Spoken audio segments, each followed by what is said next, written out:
Shot in 4K ultra high definition. Your number one source for local news. WRAL News. Coverage you can count on.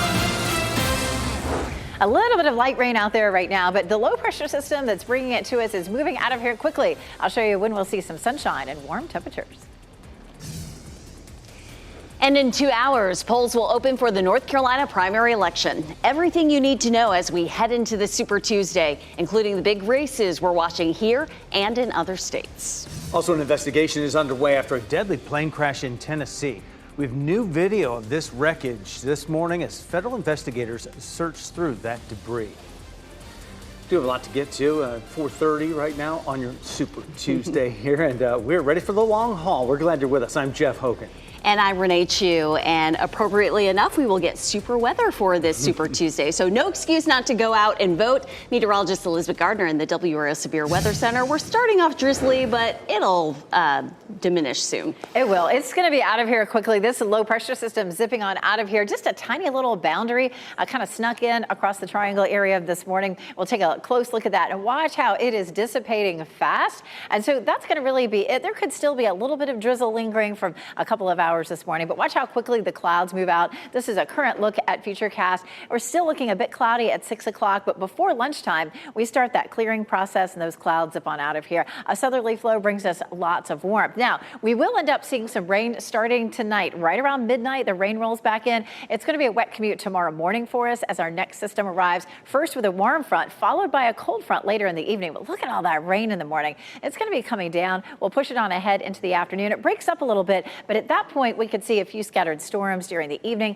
when the cold front comes through. That's, again, where we'd have the best chance of some scattered storms. We'll take a live look at Rocky Mountain Mills. A little bit damp here this morning. Some drizzle out there. The sidewalks are wet. 56 degrees is our temperatures. You're stepping out the door looking at 52 in Roxborough and South Hill, 58 in Fayetteville and Clinton. And our hour-by-hour forecast will be in the 50s this morning. But look at that. The sunshine breaks out later on today. Highs will be in the mid-70s.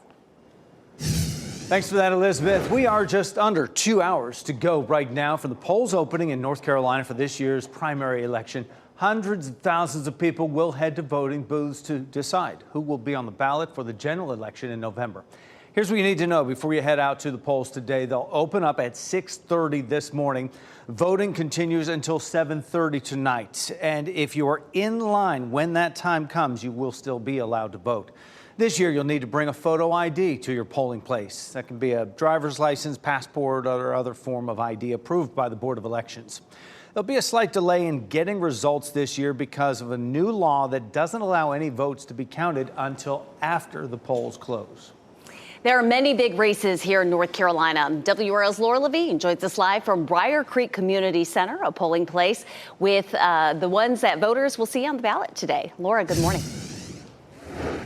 Good morning, Renee. North Carolina is among 15 states that will have voters head to the polls like this one here in Briar Creek, where we're going to see many people here solidifying the nominees that'll make it to November's presidential election. It's also the day where North Carolina voters will select major party nominees for governor and a host of other statewide offices. So the primary for the Republican presidential nomination is in many ways a contest between how the GOP envisions itself moving forward. Former President Donald Trump painted a picture Saturday in Greensboro in which he would be the country's savior. And Nikki Haley, former UN ambassador and the remaining Republican challenging the former president, views this Super Tuesday as an off-ramp for many Republicans and unaffiliated voters desperate to move the country forward. The primary elections for governor will set up one of the most watched and likely most contentious gubernatorial race in the nation. The Democratic field includes Attorney General Josh Stein, former state Supreme Court Associate Justice Mike Morgan, former police chief Gary Fox, and Tryon-Town Council member Terrell Brooker.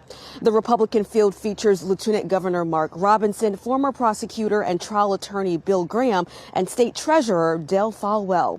We have numerous other statewide races from insurance commissioner to attorney general, superintendent of public education, lieutenant governor, and more. And voters in different states in different areas of the state will also vote in regional races ranging from the U.S. House of Representatives down to state legislative seats, judges, and other positions. Again, the polls open here at 6:30 this morning, and they'll close around 7:30. Laura Levine, WRAL News. We're live in Raleigh.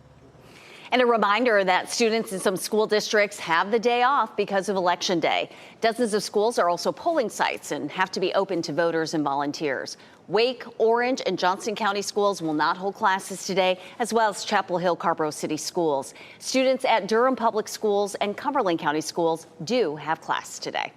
We will have the fastest election results as they're counted on WRAL TV, WRAL.com, and the WRAL News app.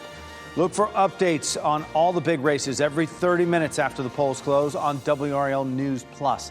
You can find that on Channel 34 over the air, Spectrum Channel 1257, your smart TV and mobile devices. Throughout the night, on air and online, we'll have insight and analysis from our NC Capitol team. And watch for complete team coverage and live shots on Fox 50 at 10 and right here on WRAL at 11. The Wake County School Board is weighing a plan to educate families about safe gun storage and the consequences for not doing it. The school board will talk about this at their work session today. The agenda item for today's work session says board resolution on safer gun storage. The resolution says the district would provide families with information and resources about the importance of secure gun storage and the legal consequences for not doing so. So this is something that they've been interested in for a while, been trying to raise awareness of for a while. And now they're bringing forth a resolution basically saying we support these practices and we want to make sure our families know about them. In the last year, at least 3 adults have been charged after a student brought a gun to school in Wake County. In February 2023, the mother of a Wendell middle schooler was charged for improper storage. Last September, charges were filed against a woman after a gun was brought to Leadmine Elementary in Raleigh. And in December, a 39-year-old man was charged after a 12-year-old brought a gun to Fuquay-Varina Middle School and fired it through a window. Next week, the WRAL documentary unit debuts its latest film, Unsafe: North Carolina Kids Dying from Gun Violence. It sets out to uncover why kids in North Carolina are 51% more likely to die from gun violence compared to young people in other states, with a personal story from a family who experienced it firsthand. You can watch that here on WRAL online or on the app at 7:30 next Wednesday, March 13th. Durham will not be bringing back the gunshot detection technology ShotSpotter. City Council voted against entering a 3-year contract with the service after hearing strong opinions from people who think it doesn't work or that it promotes over-policing. Council members voted 4-2 against the plan after hearing an hour of public comment on the topic during last night's meeting. In their debate, some said it is a tool that can improve police response times and save lives, while others argued it is not worth the cost. ShotSpotter, even if it worked as intended, which as the data is in front of us today does not even seem to do that, it does not do the one thing that community is calling on us to do, which is life-saving requests of prevention. No one ever said that ShotSpotter was going to reduce gun violence. No one said that. That argument was created and then refuted as part of the discussion. Mayor Leo Williams and Mayor Pro Tem Mark Anthony Middleton cast the 2 votes for the technology, arguing it is a tool that can help improve police response times and save lives. It would have cost the city more than $650,000. A man was taken to the hospital after being knocked off his motorcycle in Raleigh. This is video of the scene from the WRAL Breaking News Tracker. This was near the intersection of Trinity Road and Sunday Drive. Police say a car pulled out in front of the motorcyclist, causing that person to fall off the bike. The person is expected to be okay. The car's driver was not hurt. New this morning, several people are dead after a small plane crashed just off Interstate 40 in Nashville, Tennessee.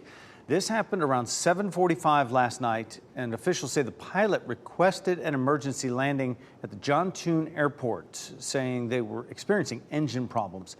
Police say everyone on the plane died, but they did not know how many people were on board. National Transportation Safety Board and the FAA are investigating. Duke Health will lift visitor restrictions today as respiratory illnesses decrease in the Triangle. Patients at all Duke University Health System hospitals and surgery centers will now be allowed to have up to 4 visitors. Visiting hours for maternity, end-of-life, emergency, and surgical units will return to 24/7 access. Wake Med's restrictions are still in place, and we haven't heard back from UNC Health yet. People in the Sierra Nevada mountains are digging themselves out of situations like this. New video of the snow left behind after the weekend's blizzard. And as people prepare to head to the polls, some might find their anxiety spiking. Why experts say election anxiety is more prevalent even among young people, or even among people who aren't old enough to vote. And this is a live look at Sanford. We're expecting a beautiful day ahead with temperatures in the 70s. How does that sound? Meteorologist Elizabeth Gardner has our hour-by-hour forecast next. From the WRAL Severe Weather Center, North Carolina's most experienced team of meteorologists. 443, taking a live look at dual Doppler 5000 radar. That rain that popped up earlier this morning is really fizzling out quickly. Doesn't mean that you wouldn't run into a little bit of drizzle. We'll zoom in here. We saw that in the northern part of Wake County and then back over toward, say, Nash County. It is a little damp out. You can see here on the street in Apex, this is a live look, and you can see the roads are damp, and we'll see that around the Triangle area and potentially in some other spots too. Weather at the polls right now, I know the polls are not quite open yet, but right now, heading out the door, 56 in Durham, 52 Roxborough, 58 Clinton, 55 in Rocky Mount. So it's a nice mild start. You don't need to bundle up in your heaviest coat this morning. And we've had a nice day in our forecast. We'll clear by lunchtime and see sunshine this afternoon with highs in the mid 70s. Elizabeth, thanks. A big development from Israel at the UN. The country has pulled its ambassador out after what the country's foreign minister says there has been an attempt to silence a UN report on mass sexual assault committed by Hamas on October 7th. Now, speaking at the UN yesterday, Israel's ambassador said female hostages are being sexually abused by their Hamas captors. He accused the UN of, quote, collaborating with Hamas. Hamas must be eliminated. Rapists, mass murderer must never be given a free pass by the UN, and terror can never be tolerated. Israel's foreign minister says the UN Security Council should have met to review the findings. The UN Secretary General says there has been no order to keep the sexual violence report quiet. Friends and loved ones of a Moore County woman who was found dead last summer will hold a vigil in her honor tonight. The vigil for Alicia Watts is happening at 6 tonight at the West Southern Pines Cultural Arts Center. Organizers say they want to keep her memory alive and fight for justice in her case. Watts vanished in July after going to visit her boyfriend, James Dunmore, in Charlotte. Weeks later, her body was found in Montgomery County. Dunmore was later arrested and is facing a murder charge. Heavily armed gangs tried to seize control of Haiti's main international airport Monday. It comes amid a state of emergency in the country, issued after thousands of inmates reportedly escaped from Haiti's largest prison. Several airlines with flights between the U.S. and Haiti are not charging fees for flight changes or cancellations amid the emergency. Some of the largest employers in our area will address questions about their impact on climate change today. The Raleigh Chamber of Commerce is hosting the second annual Sustainability Conference. Emily Adams, Director of Global Sustainability at MetLife, will be the keynote speaker. It's happening this morning from 8:30 until noon at the Raleigh Convention Center. In the Sierra Nevada mountains, another storm is poised to dump as much as 2 more feet of snow on a region buried by it over the weekend. The blizzard brought snow totals to more than 7 feet in several communities, with winds gusting up to 190 miles per hour. Check this out. Officials at Sugar Bowl Ski Resort in Norton, California, were met by a wall of snow outside their front door. And you can see just frozen snow completely blocking that doorway. What makes this even crazier is this video was taken from a second floor entranceway. The team reportedly had to chip away at the snow and made a tunnel to the downstairs door to get inside. That's the second floor. Wow. Health officials, health professionals say it's not uncommon to feel a bit more anxiety than usual as you head to the polls this Super Tuesday. Experts say anxiety and stress as they relate to elections have been increasing in recent years. Some say people may also report feeling more hopeless this time of year. One psychologist with UNC Health says it's likely these feelings will continue to grow as November elections get closer. She also says even teens who aren't old enough to vote can be affected.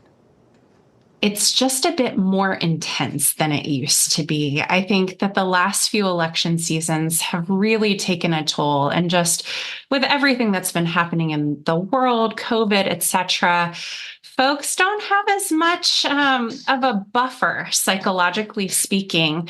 And so they're already starting from a little bit lower of a place, and the impact of it is more marked. To reduce stress, experts suggest reducing screen time and signing up to volunteer with organizations with values you support. This week is Women in Construction Week. Today, more than 30 female construction leaders in the Triangle will talk about opportunities for women in that industry. It's happening this morning at the Wake County Public Health Building from 8:30 to 9:30. And the women who will speak are leading parts of the projects happening at the building. 4:48 is the time right now. Elizabeth Gardner in the WRAL Severe Weather Center. We're starting off, it's a little bit misty out there, but that's going to go away. We had a great one on tap. And we do have a beautiful day in our forecast. But yeah, it's a bit cloudy, a little bit drizzly out there. This low pressure system will continue to pull up to the north and east and away from us. And as it does, our skies will begin to clear. We should see plenty of sunshine by lunchtime. Earlier this morning, there was just a little hint of some drizzle that was showing up there on radar. It has fizzled out at this point, but sometimes the particles of drizzle are so small that they don't show up very well. So here's a look at futurecast. Definitely, as long as we're seeing clouds across the region, which we'll likely see through the morning commute, there could be a little drizzle. By lunchtime, that really starts to dissipate and sneak on out of here pretty quickly. We'll see sunshine during the afternoon. There's 5 o'clock. Now, we have another more potent system that arrives for tomorrow. We could start to see some rain around midnight. It is going to be a wet commute tomorrow morning. You can see here at 8 a.m. some heavier rain. It's less likely that we're going to see scattered storms. It wouldn't be completely out of the question, but this looks like it's just going to be a rain event for us.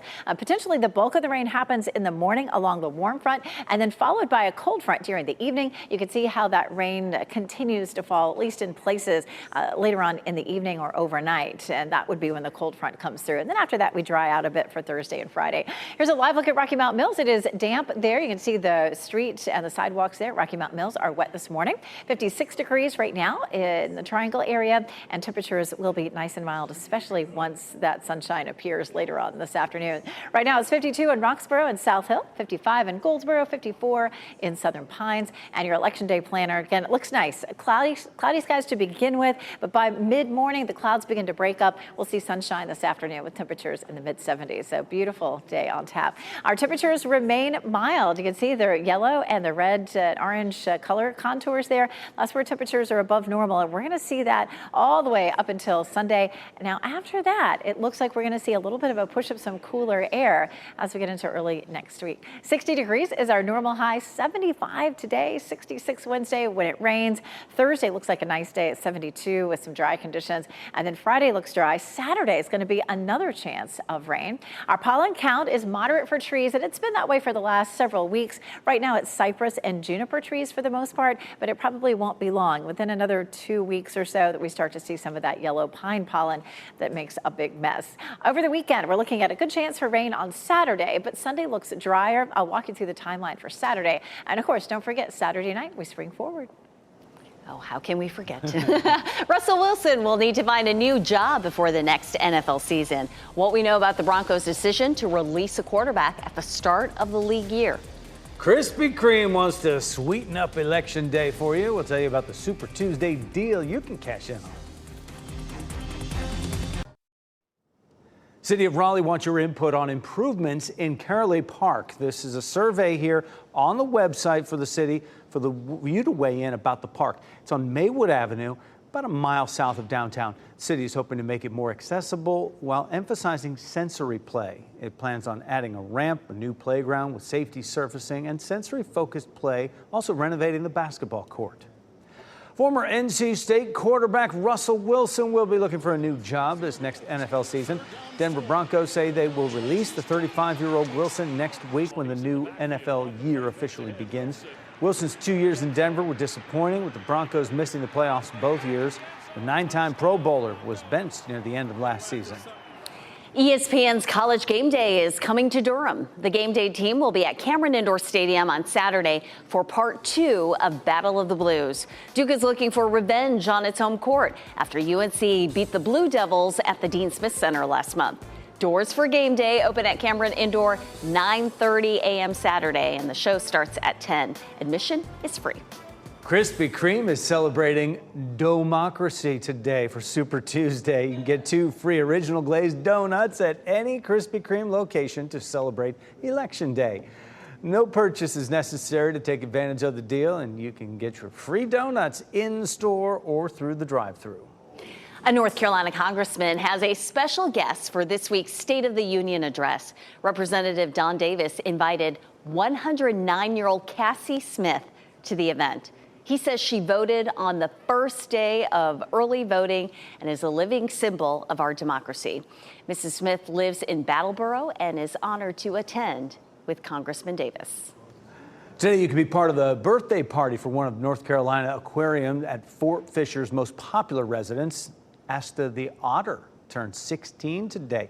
She's been at the aquarium since 2020 and is known for juggling pebbles. The aquarium will make Asta a giant cake out of shells and rocks, along with some of her favorite treats. You can join the fun by watching the live stream on the aquarium's Facebook page. It starts at 11 o'clock this morning. It is Election Day, and people will be heading to the polls in about an hour and a half. WRAL's Laura Levine will join us live in the next half hour with what you need to know before you go and vote. And this is not from a Western movie. These are tumbleweeds taking over a neighborhood in Utah. Ken Smith will be along to show us all the wild video coming out of the West this morning.